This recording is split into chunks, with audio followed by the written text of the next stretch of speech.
The film begins in 1960 in Houston. Young George and his family move into a new home that is in terrible condition. It doesn't even have electricity. That same evening, their mother divides a single hamburger into 4 pieces for her children. Starving, George wants to eat his portion immediately, but his sister Mary insists that they pray first. Reluctantly, George waits for his mother to finish the prayer. Afterward, he gulps down his portion in one bite. Noticing that her brother is still hungry, Mary generously offers him half of her share. That night, their mother sternly tells George that he cannot afford to repeat a grade again. It would be too difficult to catch up. She begs him to avoid fights. The next day at school, George is met with judgmental stares because of his appearance. During class, he tries to answer a question, but the teacher ignores him due to his dirty clothes, instead calling on a student with polished shoes. At lunchtime, George sits alone without food while his classmates eat their packed lunches. One of them mocks George, pointing out that he can't even afford a piece of bread and starts treating him like a dog. Enraged, George punches the boy in his well-fed face. When the teacher approaches, George takes off running. Years later, George and his friend loiter outside a bar looking for a victim. A drunk man stumbles out of the bar and they follow him, intending to rob him. But they soon realize he is a police officer. A patrol car pulls up and a chase ensues. George dives under a house. Moments later, a police car with a dog arrives. To avoid being detected, George covers himself in sewage. His clever plan works and the police leave with the dog. On his way home, George sees a commercial for a labor camp on a store's TV screen. The advertisement promises free food and drinks for school dropouts. The camp offers vocational training and assistance with future employment. On top of that, they even pay a stipend. Excited, George shares the news with his mother, telling her he wants to enroll in the camp. She supports his decision, assuring him that he has more potential than he thinks. A few days later, George arrives at the camp in California. At the entrance, a security guard explains the rules. Inside, he immediately asserts dominance over his roommate, Desmond. In his duffel bag, George finds a new pair of sneakers and a note from his mother, while Desmond eyes him with jealousy. George struggles with his electrical engineering lessons, drawing laughter from the other students. He silences their laughter with a stern look. The next day, Desmond listens to music while George struggles with his homework. Annoyed, George unplugs the record player. Desmond, sipping from a flask, offers George a drink, but he refuses. However, as they talk, they begin to bond. George's mood improves when Desmond invites him to the cafeteria. George wants to put on his new sneakers but is horrified to discover they are missing. In the cafeteria, Desmond advises him to report the theft to the administration after lunch. He shares that thanks to him, there are extra chocolate cookies in the cafeteria today. Due to his math skills, Desmond was assigned to order supplies for the cafeteria and he adjusted the weekly orders, replacing beans with cookies. George notices a guy strutting around in his stolen sneakers. Seeing George's angry glare, the thief panics, runs away, and locks himself in his room. George breaks down the door and nearly throws the thief out the window. Hearing the commotion, Doc rushes in and breaks up the fight. Trying to justify his actions, George explains that his mother worked hard to buy him those sneakers. In the car, Doc gives George 2 options: go to jail or go home. He hands George money for a bus ticket and drives him to the station. George begins begging Doc not to expel him from the camp. Moved by his desperation, Doc decides to give him another chance. He asks if George has ever done boxing. It turns out Doc is a boxing coach and he is recognized that the towering young man possesses incredible strength. He invites George to his boxing gym and George eagerly agrees. The next day at the gym, Doc introduces George to his sparring partner. George reacts aggressively to his opponent's jokes. Doc reminds him that they are not there to kill each other. George steps into the ring. Meanwhile, the ever-scheming Desmond encourages spectators to place bets. As the sparring begins, George throws powerful punches, but due to his lack of technique, he becomes an easy target. He jumps around too much and quickly ends up on the floor, provoking laughter from the crowd. Humiliated, George storms out and, on his way, punches a heavy bag so hard that it falls off, silencing everyone. In the locker room, Doc reassures George, explaining that 6 months ago, his opponent was just as inexperienced. Now, with the right training, George can reach that level too. Frustrated, George complains that he made a fool of himself in front of everyone. But Doc insists that he must ignore others' opinions and focus on his training. Doc begins intensely coaching George, teaching him various boxing techniques and strategies. George struggles with coordination and footwork. Doc emphasizes that boxing is not just about physical strength but also strategic thinking. After some time, George calls home. At first, the conversation goes well until he mentions boxing. His mother disapproves of his choice. Their conversation is abruptly cut off when George runs out of money for the call. Later, George steps into the ring again against the same opponent, but this time, the fight goes very differently. Within seconds, George knocks him out, impressing Doc with his rapid progress.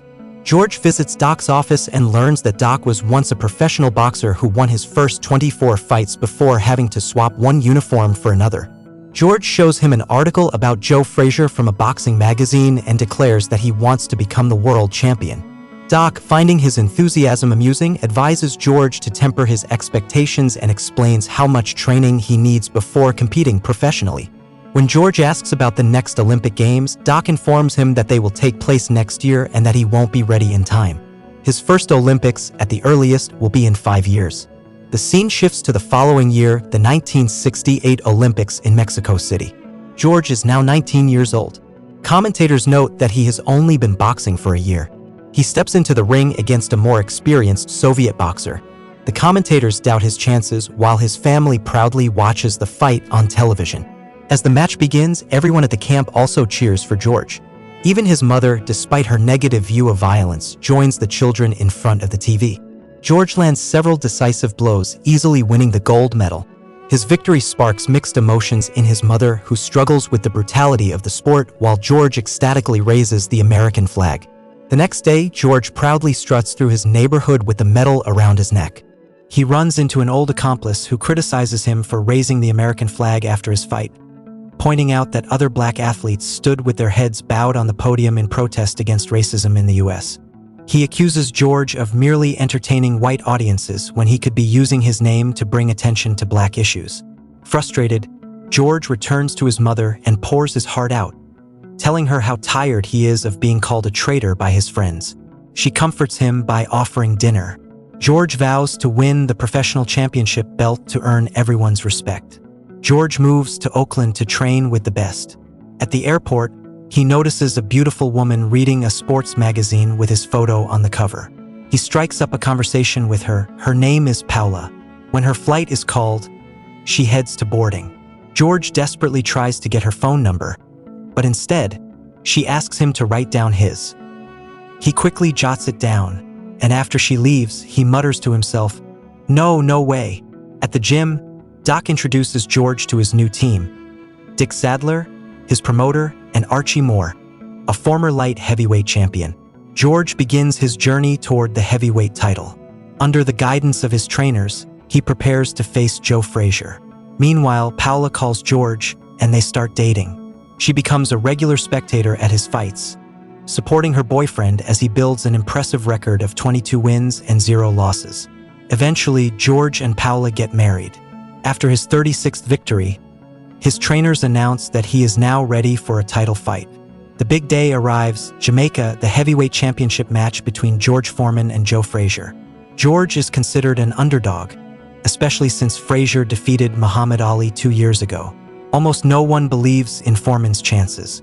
In the first round, George takes a powerful left hook but responds with strong body shots. Frazier lands another one of his signature hooks, but just before the end of the round, George delivers a devastating uppercut, sending Frazier to the canvas. The bell rings, giving Frazier time to recover. Unrelenting, George dominates the following rounds, knocking Frazier down multiple times until the referee stops the fight. George is declared the new heavyweight world champion. At the after-party, George is met with applause. Journalists bombard him with questions and compliments. Amidst the excitement, his eyes fall on a woman who clearly craves his attention. George approaches Desmond and offers him the position of his financial manager, recognizing his talent in mathematics. Desmond immediately agrees, pouring out his drink, as George insists that he give up alcohol. Later, George returns to his hotel room and finds the same woman in his bed. Despite his initial hesitation, he allows her to stay, and something undefined happens between them. Afterward, George feels uncomfortable, realizing he has cheated on his wife. The next morning, George comes across an interview in which Muhammad Ali mocks him, promising to send him back to the ghetto with a single punch. Furious at Ali's words, George seethes with anger. A few months later, George hosts a family gathering at his luxurious mansion. Proudly, he shows his mother his collection of cars. He is happy to see his daughter, but his relationship with his wife is visibly strained. Before indulging in the feast, his mother reminds everyone to thank God for the food. During dinner, his sister Mary announces that she is expecting a child, and Desmond reveals that he has invested all of George's money in reliable stocks. Meanwhile, Paula steps away to take a phone call and discovers that it's one of George's mistresses. She confronts him angrily. George cannot even look her in the eyes. Soon after, George heads to the Democratic Republic of the Congo for his fight against Muhammad Ali. In this country, Ali is revered as a hero, and almost everyone supports him. At the hotel, George watches as Ali entertains a crowd of celebrities and journalists with his jokes, mocking George and declaring that the sports media will regret labeling him the underdog. George approaches Ali. The crowd eagerly awaits his response, but he remains silent and walks away. The spectators chant the legendary phrase, Ali Bomay, meaning Ali, kill him. Despite this, commentators suggest that after George's dominant performance against Frazier, Ali has little chance of winning. As the fight begins, George takes control, landing several significant punches while Ali attempts to float like a butterfly and sting like a bee. Ali's constant taunts and provocations only fuel George's rage. Throughout the match, George aggressively traps Ali against the ropes, delivering powerful blows. Ali showcases his defensive skills, counterattacking periodically, but George's relentless attacking style slowly drains his energy tank. With each round, George looks more exhausted, while Ali remains relatively fresh. During the break, as Dick and Archie encourage George to keep pressing forward, Doc becomes visibly concerned. He notices George's growing fatigue and slowing movements. By the 8th round, it becomes clear that Foreman is drained, and Ali starts to dominate. He lands several powerful punches, eventually sending Foreman to the canvas. Ali wins the fight by knockout, handing George his first professional defeat. The crowd erupts in applause for their new hero, Muhammad Ali. After the loss, George reevaluates his life, realizing he was blinded by his aggression.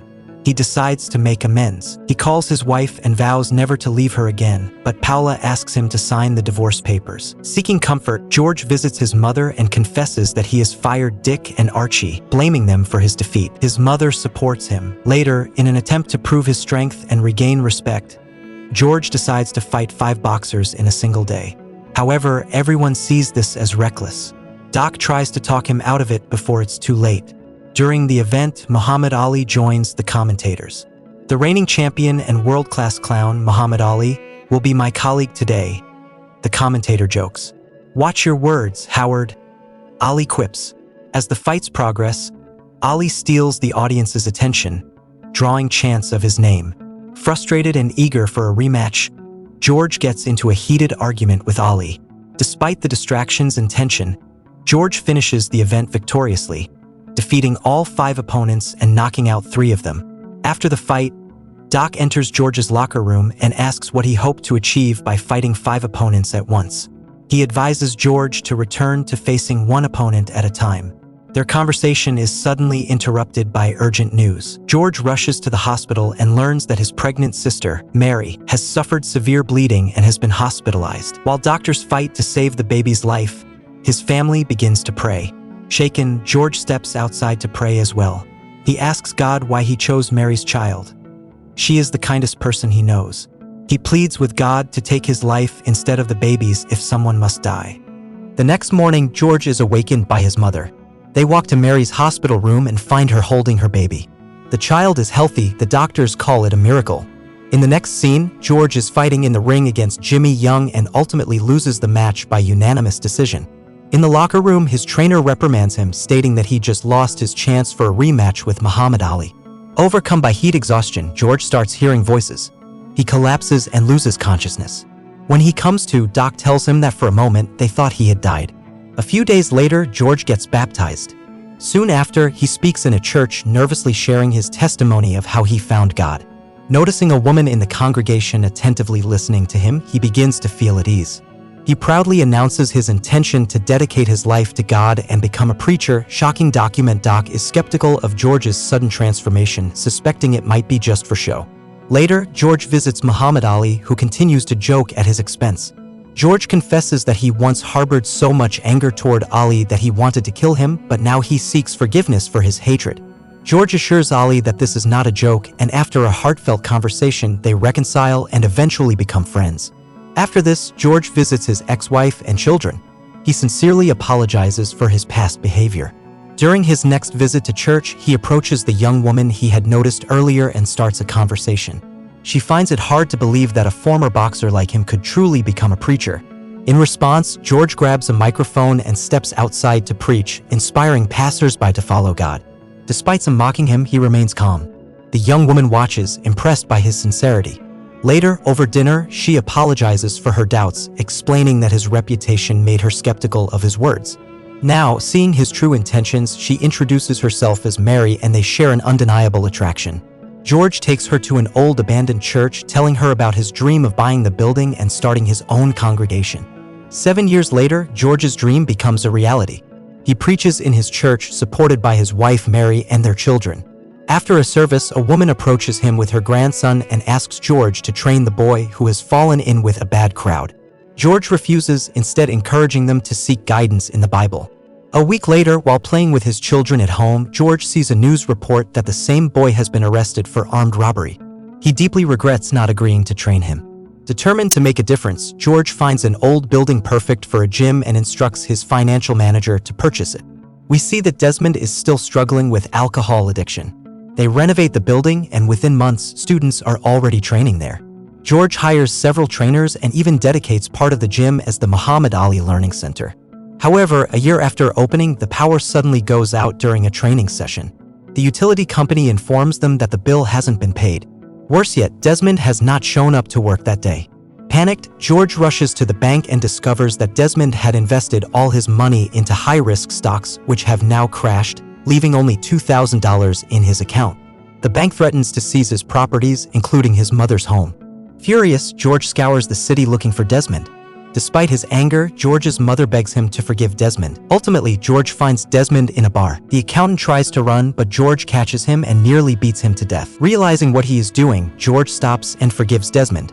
To save his financial situation, George agrees to star in a sauce commercial and starts selling merchandise. Despite his efforts, his wife Mary tells him they are still far from solving their financial problems.